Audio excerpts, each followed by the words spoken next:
This conference will now be recorded. Welcome to Live Talk with Dr. Beatrice Hill. Dr. Hill is a retired registered nurse with a PhD in health services and administration and has worked over 50 years in the medical field and now is the CEO for Smith Genetic Research. Her esteemed guest this week is Dr. Douglas Randall Smith. And if we have any guests today, we ask that you have questions to go ahead and ask them in the chat over on the right side of the screen. Dr. V. Thank you so much, Chrissy. I really appreciate that. And we have, as we said, Dr. Smith, who is the founder of Smith Genetic Research and has been very instrumental in finding out exactly what has caused the opioid crisis. Welcome, Dr. Smith. Thank you, Dr. B. Good to see you, as always. Wonderful. We also have Travis, who is the lead plaintiff in our class action lawsuit. And Travis, are you there? There you are. Yes. And we've got some exciting things to get covered today. So, Dr. Smith, would you like to take it away? I would, but I'd like to begin with a short introduction, Dr. B. Dr. B, you're not coughing today, and your color and everything about you is back to normal. You picked up bronchitis last week, Dr. B, and I just on behalf of all of us who love you and love working with you, we know you burn your candle at both ends. We know you work 115 hours a week. And I think last week you might have been missing some sleep and you were just overworking yourself and you worked yourself into a bronchitis.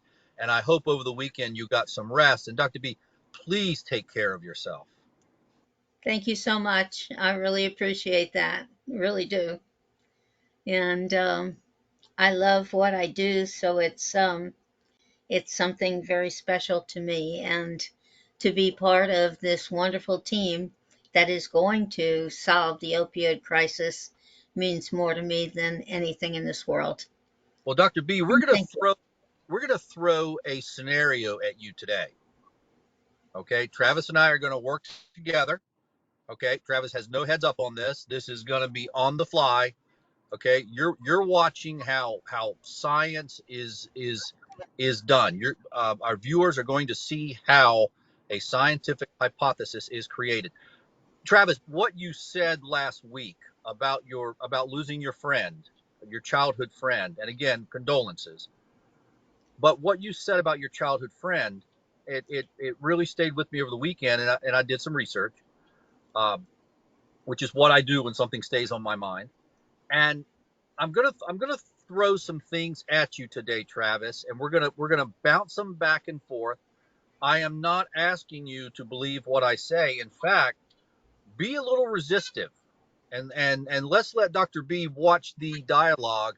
And at the end of the program today, let's get her intake on this. Now, Travis, I'm going to throw a hypothesis at you. In science, we create hypotheses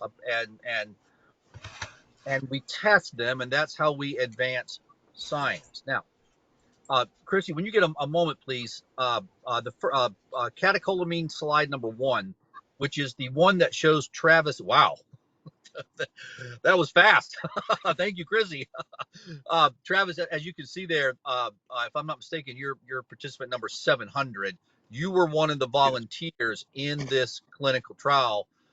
You have now volunteered to step forward and discuss the findings of the clinical trial, and in so doing, unmask and identify yourself, which is a very sensitive subject when it comes to clinical trials. But you have volunteered to do that, and as you can see there, Travis, two of your adrenalines, catecholamines, two of them are elevated, the epinephrine and the dopamine, and Travis, 13 out of 15 people in front of you have elevated adrenaline levels. Many of them have, six of them have multiple elevated adrenaline levels. Only two of them do not have elevated levels. And I would put forth that since this blood was drawn on everybody on day three, their adrenal glands had just been depleted, which was what Gunn found in 1963.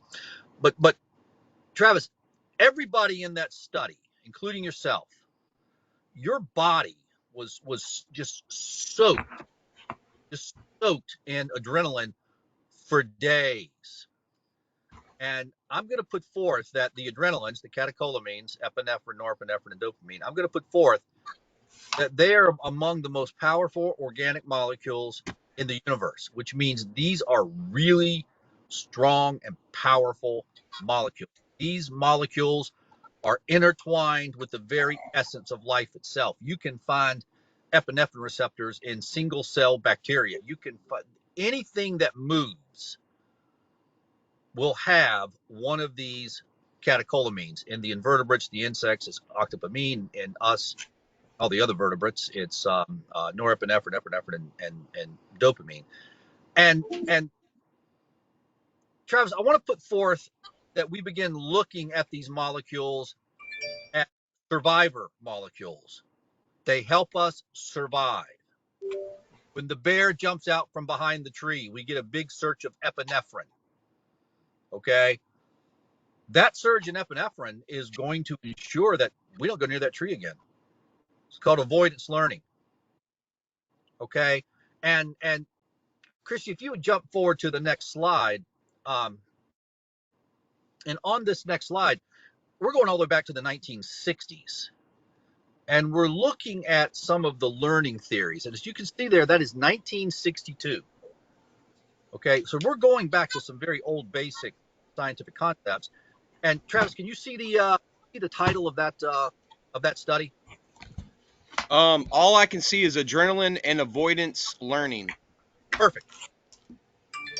Adrenaline and avoidance learning. By the way, if you can't see it, right below that it says 1962. In fact, June. Oh yeah, okay, I see that. Okay. All right. So this is 72, 82, 92, 02, 12. This is well, this article is as old as I am. So this is a very young article. Anyway, that's a little humor there. Anyway, Very young. Yeah, very young. This is a very young 1962 article, but the title says it all. Okay, the title says it all. Okay, and the title says adrenaline and avoidance learning. Okay, this is what I was just saying. If when 120,000 years ago, when we were walking through the forest and the bear jumped out from behind the tree and you got this big surge of adrenaline, you learn to be careful approaching trees. This is part of what epinephrine in particular, and probably norepinephrine, this is part of what they do. They enhance learning. Okay, they enhance learning. In fact, Chrissy, if you jump ahead to the next slide, okay, and Travis, once again, if you can see the title there, and It says the Journal of Comparative Psychology. right, and then down at the very bottom, see where it says adrenaline and avoidance learning.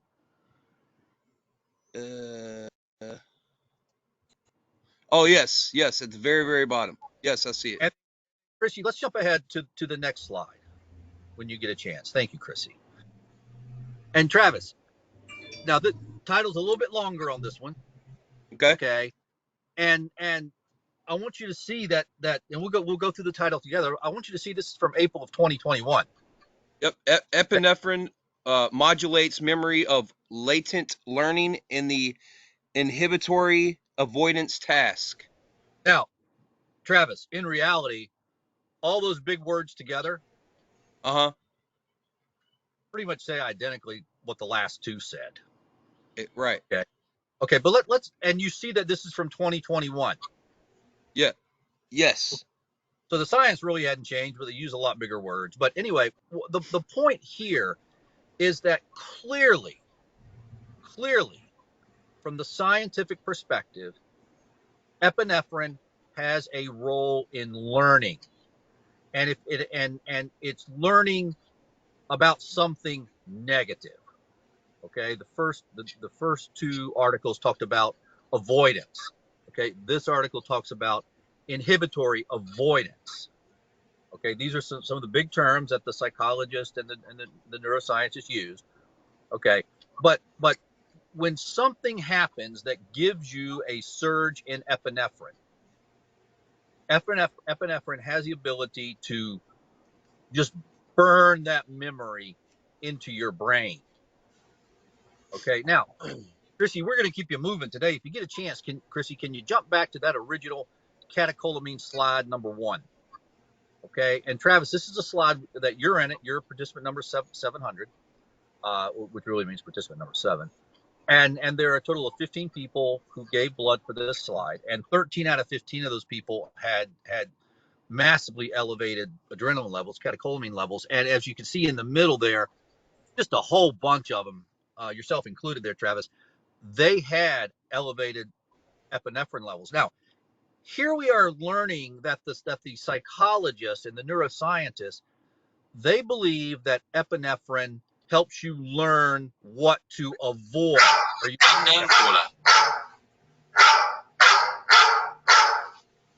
That's not me. That's an odd noise. That might be one of our listeners.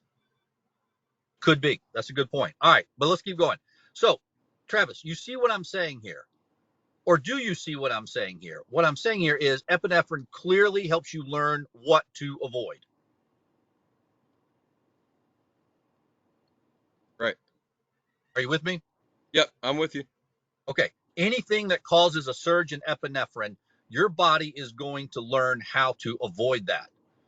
Okay. We can take that all the way to the soldier in combat who gets elevated and prolonged levels of epinephrine and develops PTSD. Epinephrine and PTSD look to have a very strong relationship together.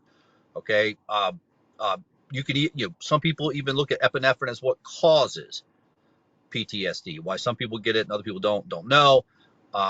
But the point here is that anything that can give you a big burst of epinephrine is something that the body is going to learn to avoid. Now, Travis, you are on day 3 of being soaked in epinephrine, right? Your blood was drawn on day 3, right? Yes, Dr. We're Smith, talking that is about correct. of being in opioid withdrawal. All those blood levels you see on that screen right there were people who had their blood drawn on day 3 of opioid withdrawal, and you see the massive levels of the adrenalines. And so what I'm hypothesizing here, okay, what my theory here is that because these people experience such massive and prolonged, people such as yourself, Travis, because you experienced such a massive and prolonged duration of epinephrine toxicity, the reflex kicked in, burned into your memory. This will never happen to me again. I don't care what I have to do. This will never happen to me again. And now, Travis, I'm going to take that thought and I'm going to jump forward to the friend that you lost, who you tried to get off of heroin and to get him onto buprenorphine. And my theory is he had learned that it was the heroin that kept away the withdrawal, that kept away epinephrine toxicity, that kept away the adrenaline toxicity. It was the heroin was the only thing he could rely upon reliably to not be sick, because every fiber of his body was now geared towards never being sick again. Why was every fiber in his body geared towards never being sick again? Because his body had experienced multiple and prolonged episodes of epinephrine toxicity, which burned into his brain. I will do everything I can to never have this happen to me again. And for him, that meant heroin. And when you tried to talk to him about buprenorphine, you couldn't get through. He didn't hear it. You could not get through. I don't know what could have gotten through to this person to save his life. But that's what I feel is happening to hundreds of thousands of people out there across the country today, is that they have experienced multiple episodes of prolonged epinephrine toxicity, and their reflex, their brain, their body is now geared towards making sure this never happens again. And for many of them, that means a regular trip down the street to buy the fentanyl. Travis, am I making any sense? Yeah, I mean that's exactly why it was hard for me to quit opioids as well. I mean, or pain pills, because you didn't want to be sick. And, when someone mentioned, Suboxone or Subutex at the time, I really didn't know what it was. And I'm like, man, this ain't going to help me. Like, what is that? It's not going to help with my pain that I'm dealing with. Is it really going to help me from being sick? Like, what is that really? When I first heard about it, I wasn't deep into the uh, opioids or pain pill world, you could say, at that point. So the first time that I was told about it, I was kind of like, what the heck is that? You know what I mean? But towards the end, I knew what it was, of course. But when I first heard about it, I wasn't too far in the game, so I really didn't know exactly what it was. But going back to my friend, the only thing I can say is, um, I did try a few times to see, like, when I first got clean. I remember I was on the phone with him and I was like, "Look, I'm getting clean. I can't hang out with anybody who's using or not willing to get clean with me. So, I'm gonna have to quit talking to everybody. It's nothing personal, but I just wanted to let you know." And I did try to get him to come with me, to take, Suboxone or buprenorphine, whichever one would work for him.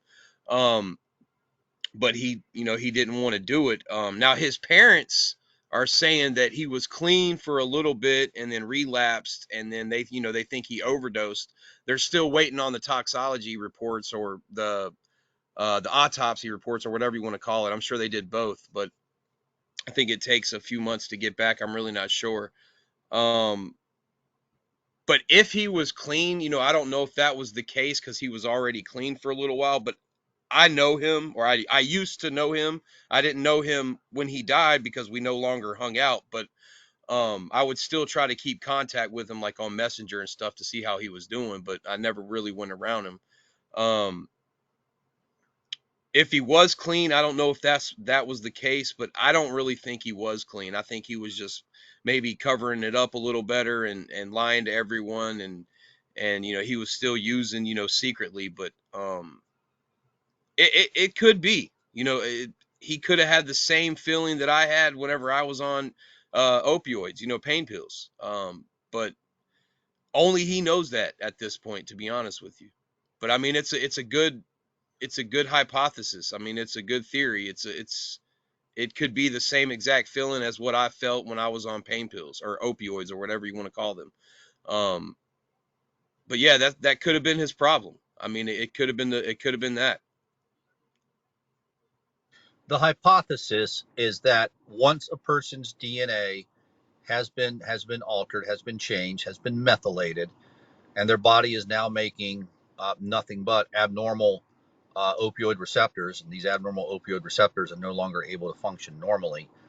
Uh, that when the individual attempts opioid abstinence, and for reasons that are just fully not understood at all, uh, the individual experiences a neurotoxicity. This neurotoxicity is a loss of control of the nerves that control the organs. These are the nerves of the autonomic nervous system. These are the nerves of the sympathetic and parasympathetic nervous system. And this is why we see in the symptoms the watery eyes, the runny nose, those are both parasympathetic. The yawning, that's parasympathetic. The GI symptoms, that's parasympathetic. And we see the sympathetic systems, the dilated pupils, the hair standing on end, the pouring sweat, the rapid heart rate, the agitation and the anxiety.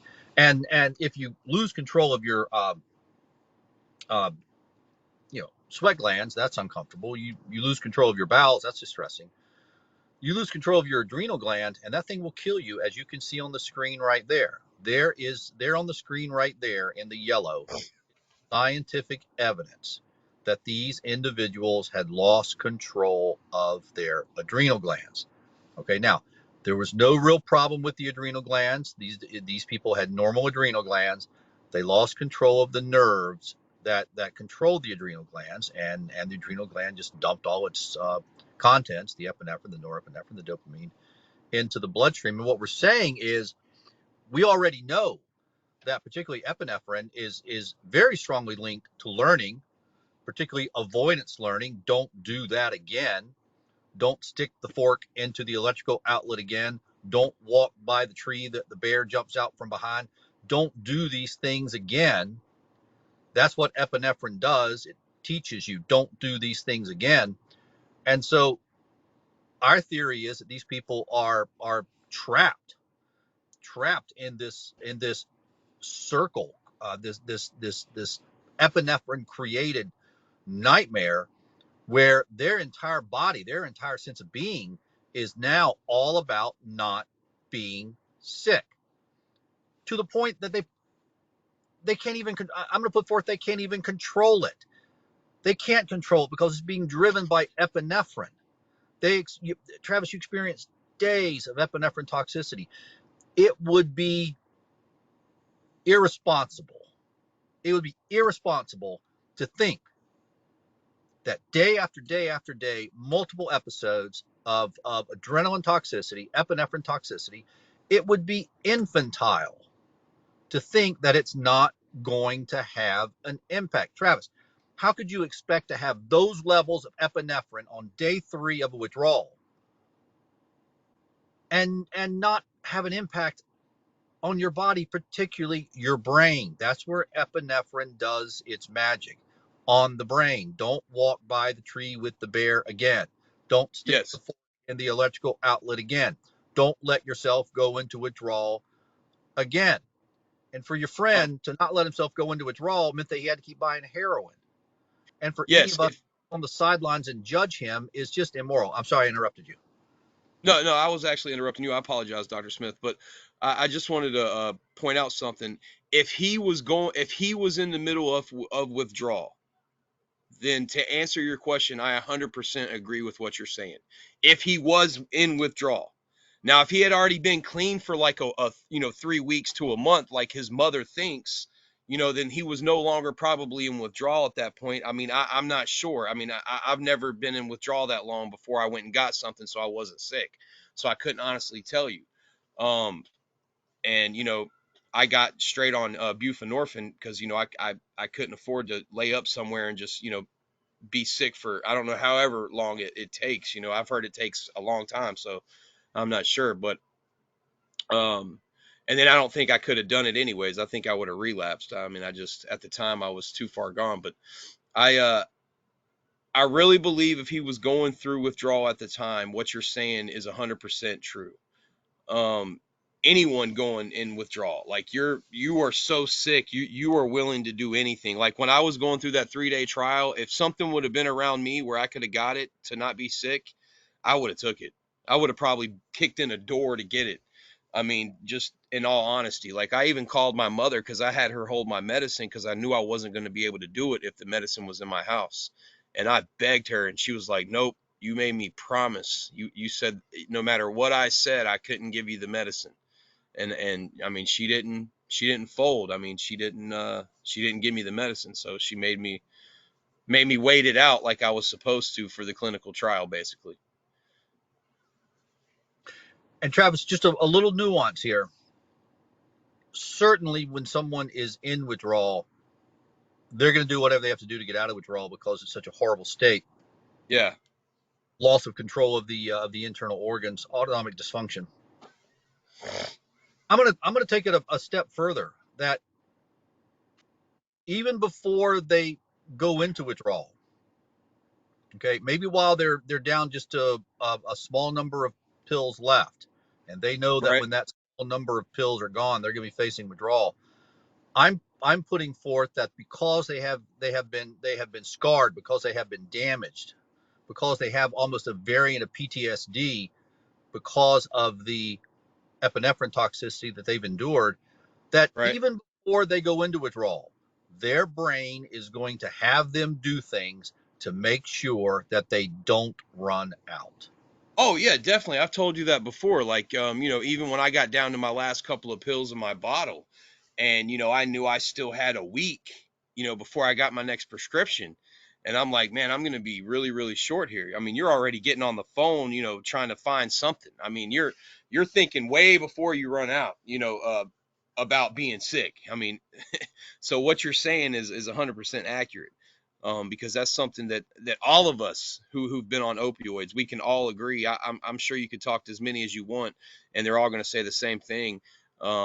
When you're running out or you're getting low, you're already on a mission to figure out how you're going to get more and where you're going to get it and how you're going to get it, and if you need to get the money, how you're going to get the money. Like, you're already thinking about it. So what you're saying is, to me, it makes a lot of sense. I mean, very, very valid, to be Well, honest that's with Dr. B.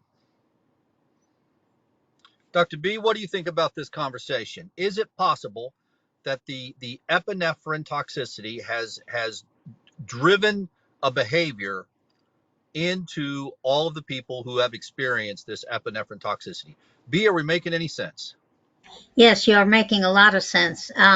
In fact, I was studying this scale while you all were talking, and it's amazing to me when I look at this. And I mean, basically, what he said was, if I had an opioid right now, I would take it. I wouldn't be able to stop myself from taking an opioid right now, which is what he said. I would feel more in control of things if I could take an opioid right now. Taking an opioid right now would make me feel better. If I could take an opioid right now, I would feel less restless. I am craving an opioid right now. Using an opioid right now would make me feel a lot better. Those are all of his answers to the opioid craving scale. And that Those was are all the things that he was fighting against, which he just said in other words. But when he filled out his questionnaire on how he was feeling when he was in withdrawal, that's where it is. right. And that's part of our hypothesis is our people have learned that if they can get an opioid, the horror will stop. That's And exactly what that all just said. right, If he could right. get it, he would be better. That's what the last thing is. Using an opioid right now would make me feel better. B, you and I have never experienced the horror of losing control of your internal organs. B, you and I have never experienced the horror of prolonged and persistent adrenaline catecholamine toxicity. Remember, B, epinephrine, norepinephrine, dopamine, these organic molecules have a half life in the body of 2.5 minutes, 2 minutes. So 2 minutes after you get a surge of epinephrine, half of it's gone. 2 minutes later, another half. Basically, after 8 minutes, it's gone. And yet Travis came in and had his blood drawn on day 3. Clearly, Mother Nature intended the adrenalines, the catecholamines, to be a very short-lived flash in the pan in the body. And what we've done here by messing around with the DNA, what we've done here is we've created a scenario where people are experiencing adrenaline toxicity for days on end. And Yes. there are no studies to go by. We have no idea what we have done to these people because we put out the opioids before testing to see if the opioids caused methylation, damage to the DNA. Exactly. I really, it's truly amazing what he is saying and what he has experienced, and the fright or the flight to get rid of that feeling, not to be able to be sick. Like he said, he can't afford to be laying around. He needed to get moving. He needed to get out of that feeling of being sick. He needed to do something to make himself better. There's I really, I really feel for you, Travis, because that is a heck of a thing that you were fighting. And you know what And they try to call that with specifically with pain pill or heroin users.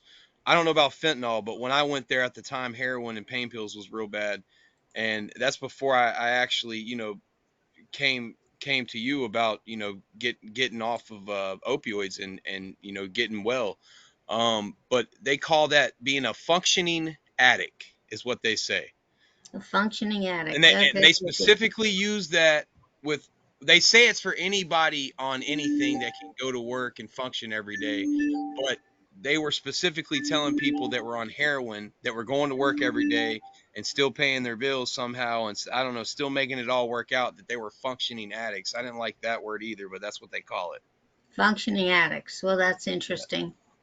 Yep. Did you feel like you were a functioning addict? No, I didn't feel like I was functioning at all. I was about to lose my job and I'd already gotten kicked out of my house, so no. Yeah. But Well, that's you what all they heard that's our. Go that's what ahead. they I'm were sorry. calling me. No, I was just gonna say that's what they were calling me though, and I just I felt like that was not comical, but it was like, man, what are you talking about? Like my whole life is ruined right now. Like I'm not functioning at all. So I And didn't get it. basically, yeah, and I hate to add this because the bell just went off, but basically what people have said and continue to say is that that is that is why I feel the way I do. And that's why I want to take this test, is because I want to prove to myself as well as everybody else that this is what was going on with me. Yeah. And until they take the test, they can't say that. They don't have, and they'll say, I don't have my self-esteem. I don't feel the way I should feel. I don't know what's the matter with me. And that's what's so wrong about this whole thing. And that's how the DNA test helps. I mean, I didn't want to bring that particular thing up, but that's exactly how people are feeling. You'll get a lot of that back once you get the results. For me, I did. So, I just would recommend that if you can, make sure you get the Smith test done, and because it'll be worth it, and you'll have your proof. I mean, you'll know exactly what's been going on, because that's what happened to me. So that's all I can say about that, Dr. B. Yeah. Well, I appreciate it. And Dr. Smith, I apologize for going ahead and telling you exactly how everybody's feeling. But, they say until I get my answer back, yes, I feel proud of myself that I am off of opioids and on buprenorphine. But until I get my test back, I don't feel as if I have my dignity back. I don't feel like I've got my name back. I don't feel like that until I have that test. Can, Anyway, can I that's tell what. Can I say one thing before we end? I just want to say the dignity part. A lot of it is once you actually get well, and what I mean by that is you're off of opioids completely, and you're on buprenorphine, or you're on whatever's working for you, Suboxone, whatever. You know, you start realizing some of the things that you did when you were on opioids, and a lot of it for me was like shame. Like you didn't have a dignity left, because you think about all the things you did that made you feel like you had no dignity left. You know what I mean? Because and you actually realize it once you're actually sober. And I mean, if I can use the word sober, once Yeah, you're sober, or whatever they say, you're clear minded, and you start thinking about, oh my God, did I really do this? Oh my God, did I do that? Oh my God, did I do this? Like it's a continuous oh my God going off over in and your head. over. Like, I can't believe this. Like, I've got to make this right. I've got to make it right with this person. I got to make it right here. I got to make it right here. Like, and I literally went through that. Like the first year, I think, when I was off of opioids, I literally spent a year, maybe even two. I can't remember. It's been so long now. But I was working on building back relationships that I had destroyed. I mean, and that's one of the things that gave me my dignity back, because I made all my wrongs right again. Well, I tried. Some people wouldn't talk to me, and that's fine. You're not going to get everybody back, but once you burn bridges. But the ones that I got back are the ones that I needed back. You know what I mean? Are the ones that I knew that really loved me, and I loved them. So and I get it. It's hard to forgive people when they do certain things. So Yeah, especially when they're on opioids and not thinking, because they have that toxicity going through them. They're not they have no control. And I honestly believe that. Like, I had no control when I was do, sick. I do had you no feel control. those people came back to you because of your changing? Oh, I know it was that. Like, I mean, it took a long time to prove that. It wasn't just one phone call and they're like, "Oh, yeah, sure, come on over." It was like, "We've heard this before, Travis. We just want to see how you do, because you've said this before, and you did good maybe 2 days, and then you were right back down what you were doing before." And so, I had to actually prove with time and effort, that this was going to be a long-term thing. I was going to stay on the path. I really meant it this time. I had to prove that to everybody, friends and family. I had to prove that I meant what I said that time, because it was kind of like the boy who cried wolf. Once you cry wolf so many times, everybody's not really going to believe you. Then you got, once you really need them to believe you, they're not going to, because you've already said it, so many times. they're like, oh, he's just going to do the same thing again. You know, he's just going to say he's going to do it, but he's not going to do it.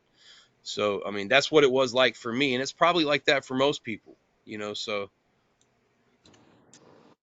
Well, thank you very much. And Chrissy, I'm very sorry that we ran over.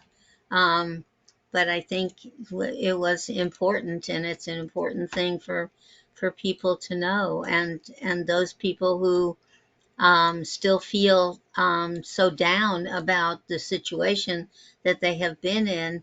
There's a lot of hope for them once they take that DNA test. So Absolutely. Absolutely. Thank you, Dr. B, so much. And thank you so much for joining us today live with Dr. B Hill. And we're here every Monday through Thursday, 12:30 to 1. So thank you for joining us today. thank you, Dr. Smith, and thank you, Travis. Thank you, Dr. B.